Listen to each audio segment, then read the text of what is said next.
Orang-orang niru-niru Elon Musk, niru-niru senator, dan bahkan niru account perusahaan sampai bikin perusahaan itu rugi miliaran. Setengah dari seluruh karyawan mereka dipecat. And for half the people who work there, they will not be part of it. They were let go today, finding out by email that they no longer have a job. Dan sejumlah besar karyawan sisanya balapan lari ke pintu keluar. Kalau kamu ngeliat sekeliling kamar kamu dan ngerasa kamar kamu berantakan kayak kapal pecah sekarang, itu nggak ada apa-apanya dibandingin kondisi sekarang di Twitter.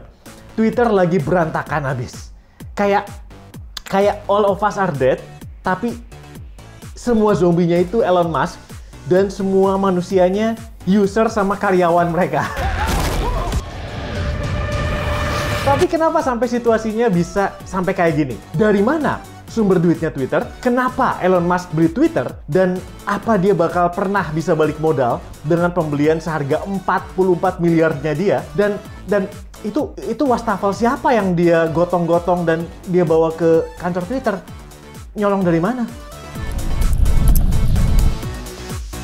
Saya Dedi Dahlan. Twitter termasuk salah satu sosial media awal yang masih bertahan sampai sekarang. Kamu masih ingat sama Friendster? Iya, gue juga nggak ingat. Indonesia adalah negara market share terbesar top 5 di dunia buat Twitter. Untuk memahami ini kita perlu kembali ke awal cerita dan ngelihat sebenarnya dari mana duitnya Twitter.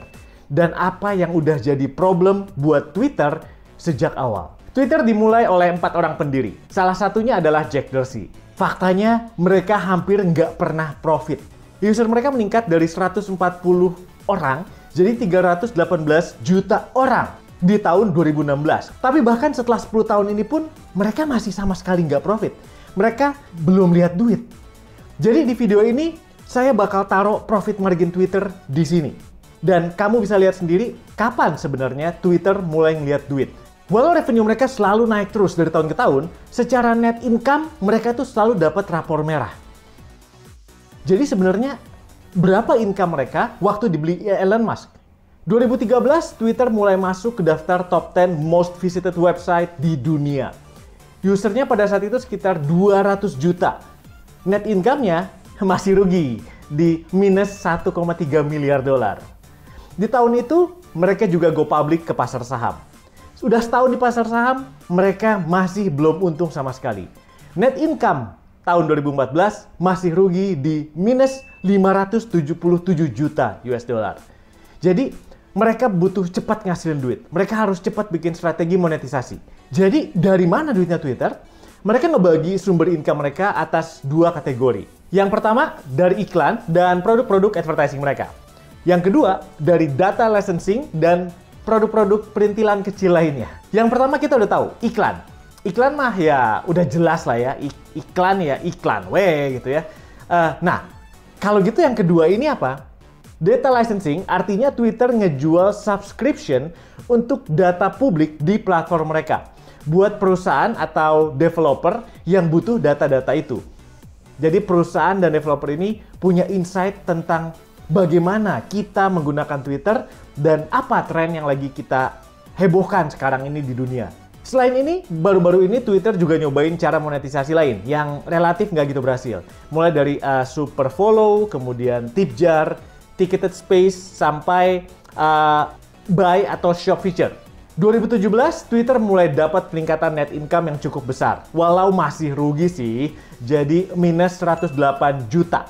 Akhirnya di tahun 2018, Twitter untuk pertama kalinya dalam sejarah bisa lihat duit.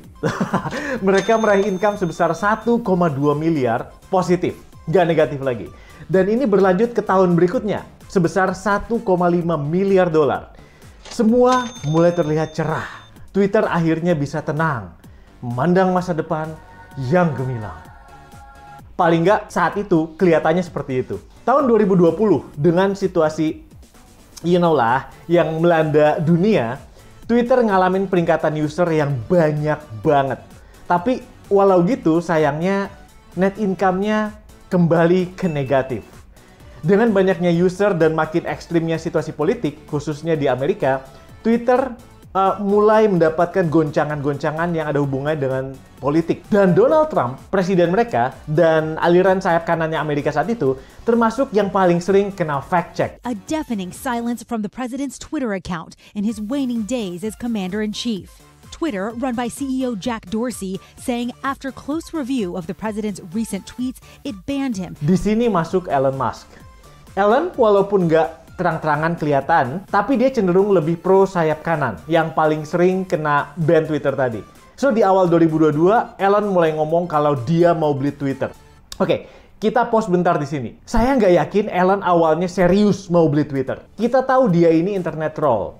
Dia suka diperhatiin, dia suka bikin tweet-tweet kontroversial. Gue yakin dia awalnya itu cuma gertak doang, tau nggak sih? Bikin heboh doang. Kayak pas waktu dia ngomong dia mau lepas Tesla. Sebetulnya ini tuh kayak kalau kamu kesel sama pelayan di sebuah restoran, tau kan?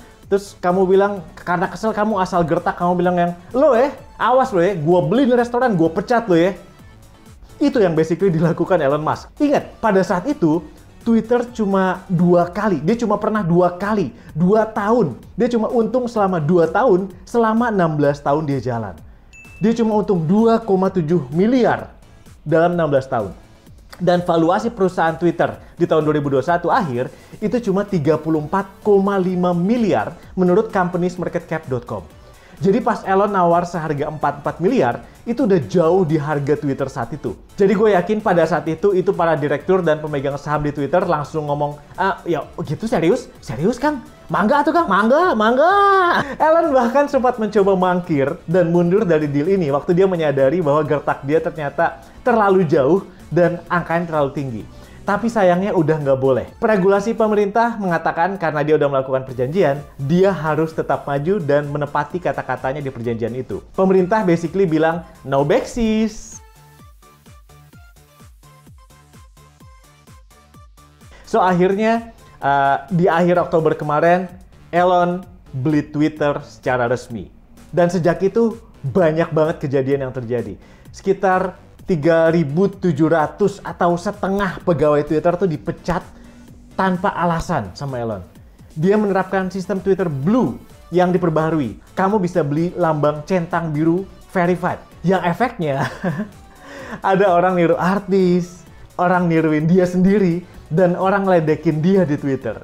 Elon bilang kalau dia mau menerapkan gaya kerja baru yang hardcore di Twitter. Yang efeknya langsung ratusan orang resign di tempat. Hashtag Rip Twitter, Rest in Peace Twitter, Goodbye Twitter, Nice to know you Twitter, itu trending di mana-mana.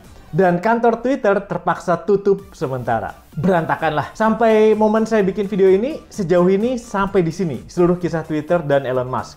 Sebuah perusahaan yang cuma 2 kali dapat rapor hitam dan dibeli ketinggian sama Elon Musk. Saat ini Twitter berantakan banget. Tapi bukan berarti dia bakal bangkrut besok sih. Mungkin Elon bisa melakukan suatu keajaiban yang bikin Twitter bukan cuma survive, tapi jadi profit. Atau mungkin, apakah menurut kamu mestinya si Elon itu bukannya bawa-bawa wastafel waktu dia masuk Twitter? Mungkin lebih tepat kalau dia bawa kloset. Tapi menurut kamu sendiri gimana? Menurut kamu apa yang bakal terjadi sama Twitter? Tinggalin pendapat kamu di komen. Dan kalau kamu suka video ini, like dan subscribe di channel gue, itu bakal ngebantu banget. Saya Dedi Dahlan, thank you for watching, bye-bye.